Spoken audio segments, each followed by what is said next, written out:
Well, what a day of chess it was. Magnus Carlsen's non-defeated streak has come to an end. It's taken 125 games and the dude abides. Duda from Poland has taken him down. It was a brilliant game. The last time Magnus lost was on July the 31st, 2018, and it took quite special play from Duda to achieve it. So let's go into the action. And Duda had the white pieces. Magnus Carlsen with black goes for the Caro-Kann. The thing I like about Magnus's play, even though he's got this undefeated streak, he picks a very risky line, knight to f6. And this is a very dynamic line. The last time Magnus played this was against Peter Svidler in 2018. And apparently he said after the game to David Howe that he was never going to play this move again. Here he is with another loss. Probably won't be doing it again. And the point of this move is that after the capture on f6, black takes with the e-pawn, getting this unbalanced pawn structure. When the black king castles kingside, it's got an extra pawn defending it. The downside of this is that white has this majority of pawns over here on the queen side, which later on can be very strong, especially as white has an easy way to get a passed pawn. So structurally speaking, bad, but maybe piecewise okay for Magnus. Now, the game continued with theoretical moves. They both developed in a standard fashion, both sides trying to get their king safe, and black gets castled quickly. And now, after queen c2, the main move, check, and then h5. This is an important move in this variation. Black uses this pawn often to cause some problems if white castles this way and removes it from harm's way. White simply develops with bishop e3, and now black plays knight d7, trying to get those pieces into the game. White goes queenside. It's actually quite risky for white to castle kingside in this position, because later on black can get quite an initiative with the black knight coming around towards the king, and also this queen coming on this diagonal. So queenside castling leads to this very unique and dynamic position here. Now, Magnus plays a move that's only been tried once or twice before, mainly by the young Dutch talent Jordan van Foreest, and that was the aggressive move b5. And this just shows that Magnus is in the mood for some action. They do say fortune favours the brave.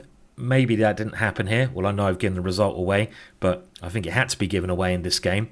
I know you're going to complain about that, but come on, it's big news. I've got to tell you. And this move b5 just shows that spirit of going for it. It might not work in the short term, but in the long term, surely fortune favours the brave, and Magnus has shown this throughout his last couple of years in chess. The other move here would have been knight to f8, a much more solid approach, but b5 it is. And now, to Dude's credit, he goes for the most ambitious move, d5. This practically forces Magnus to play c5, sacrificing the pawn on b5. Now, I would never consider capturing this pawn myself, because after bishop takes b5, you open up a line towards your king. But this shows the development of modern chess.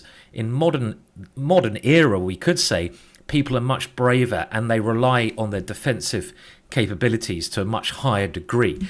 This is because most players use computers to analyze with. Computers show better ways to defend, and modern players are learning how to grab that dangerous pawn, the poison pawn, and then hang tough, defend. You know what Saran would say, grab that pawn. Magnus now plays rook to b8. That line is now for the rook. Another interesting idea I was thinking about here afterwards was maybe you could force that bishop to a4 and try a move such as rook e5. The idea of this is to get the rook off that diagonal so you can try to play knight b6 next move. This could be something to investigate in the future. But rook b8 seems very natural, and now c4, might as well cement that bishop. And here Magnus plays a6, a very logical move. It's very interesting to see that ex-world champion Kramnik, bit of a legend all round, suggested rook takes e3 here, giving up more material. And this is a very anti-computer move. The computers hate this move. But Kramnik's idea is that after pawn takes, the black knight cements itself here, and white doesn't have moves like f4 to get rid of that knight. This is a very interesting way to play. The computers really don't like it, but I like what Kramnik's saying here. It's great chances to start an attack somewhere on the queen side, so a very interesting possibility. Magnus plays a6, and now the bishop retreats to a4, and he now plays rook e7. This has a similar idea to what we've seen before. The knight wants to centralize, the rook wants to come over here. White plays a good move, knight to g3, also thinking about attacking and bringing that knight to one of these attractive light squares. Black continues his plan, knight to e5, and now knight to e4, a very human move. In actual fact, a better move here would have been the preemptive bishop d2. The idea of this move is to stop the maneuver that we see in a minute, the rook coming around to b4. The bishop later on will also be quite comfortable on this diagonal. In the game, knight to e4 allowed rook to b7. Duda had a long think here, but he can't really allow rook takes b2 ideas, and he has to play b3. I think the reason he had a long think is because he was working out the complexities that were going to occur after the following exchange sack. And this is full steam ahead Magnus now. He really wanted to win this game. Just showing that risk factor was very brave, but again, Duda has to have all the credit for keeping him at arm's bay. The dude was in good form. Last time he defeated Magnus Carlsen, the Prime Minister of Poland actually rung him up and congratulated him. So I wonder if he's going to get that phone call again tonight. I'm sure he deserves it. It's great to see these prime ministers and people showing so much interest in the game. Can you imagine that in America? Trump giving you a little call after you beat Magnus. Hey, Donald. Yep, okay. Yep, don't breathe on me. Yep, it's okay. Okay, but anyway, on to the game. Rook to b4. And Magnus keeps throwing those pieces into the position. Rook takes a4. And again, to the human eye, this looks incredibly dangerous for white because now the rook is lined up.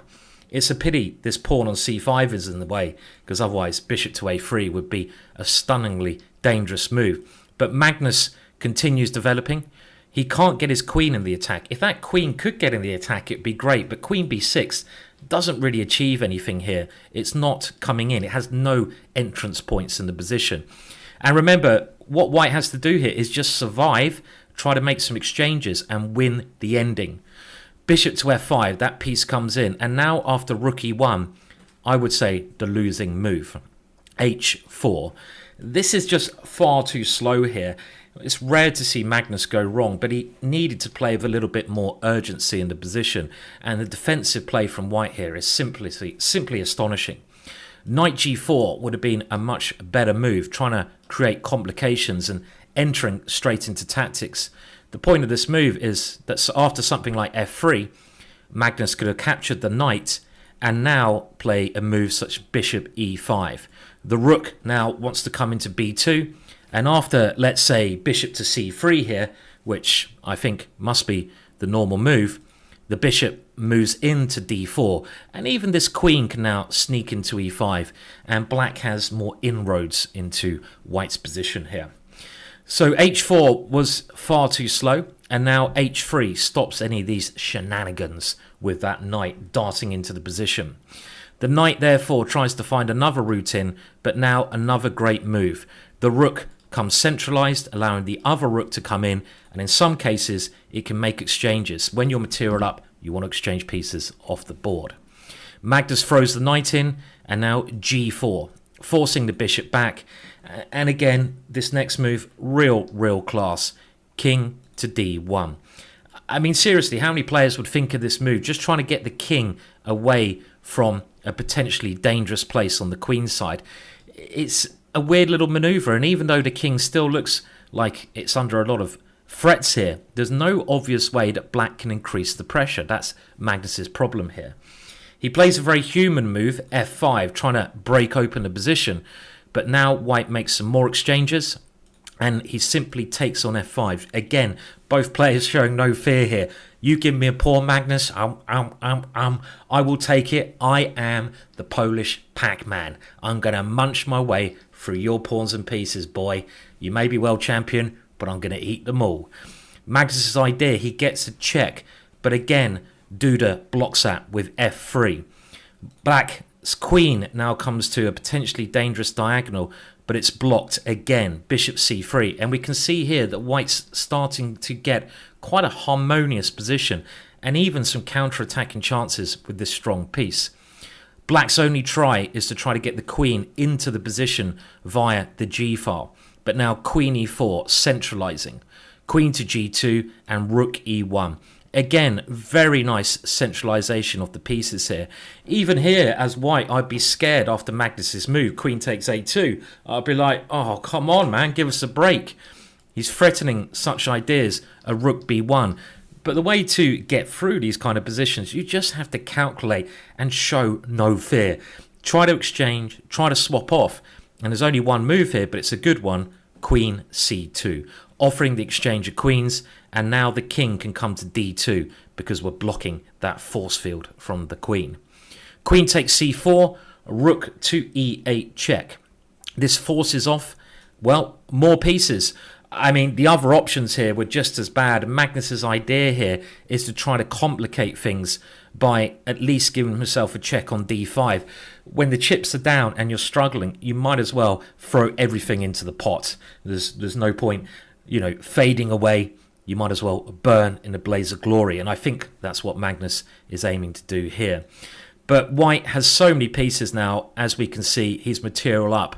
And as long as he holds his nerve here, which he does very well, he can get to the victory line. And there may have been easier ways for white to have won this, but it's always nice having 2 extra rooks.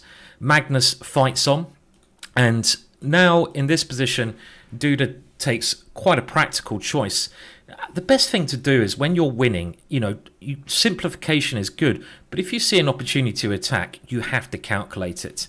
And in this position, Queen d8 would have actually been not the move that paid, but a much better idea. Giving up your rook, but forcing the black king out into the open.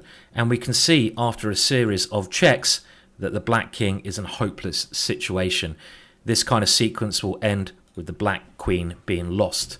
So Duda gives Magnus a glimpse of hope there with rook f8.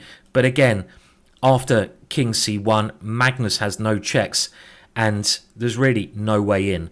White's pieces are stopping everything. So the game goes on, but eventually Duda manages to get some coordination, create some threats of his own. Black has to now defend, and as we see, Magnus's only idea, let's go back to that point there where he gets a check in, Magnus's only idea around this moment is to try some desperation checks. The white king moves up the board, and here a very practical choice. This bishop is a little bit dangerous. There are some checks here when, okay, the white king can run away, but even if you have to give a bit of material back when you're lots of material up, it's often a good way to simplify it. Get rid of any nasty tactics, and I like this move, rook takes e4. The point of this is, after rook d4, the king is very safe on a3, and all of these pieces protect and they attack at the same time. And really now, get the hoover out, it's a mop-up job, and as we can see, Magnus throws in a couple of checks, but the rook is clearly stronger than 2 pawns. That's something we should all know. The game goes on, but it ends in a great victory for Duda. And I have to say, quite an important moment in chess history, because Magnus had this great streak, the longest ever streak of 125 wins, but the Duda stops it. What can we say about that? Well, he went for it, Magnus, with the black pieces, and it was bound to end his undefeated streak, so I don't think he should be too disappointed. I mean, clearly, if he was worried about the streak, he wouldn't have played in this dangerous manner. But also, all praise to white. The Duda keeps his cool, he grabs the material, he defended perfectly, and he got a very important historical win there. I'm sure Magnus will bounce back, but we'll have to wait until tomorrow to see how he's going to cope with this loss. He's not used to losing after all. Now do remember to like this video and subscribe to the channel, and I'm sure I'll see you all again soon.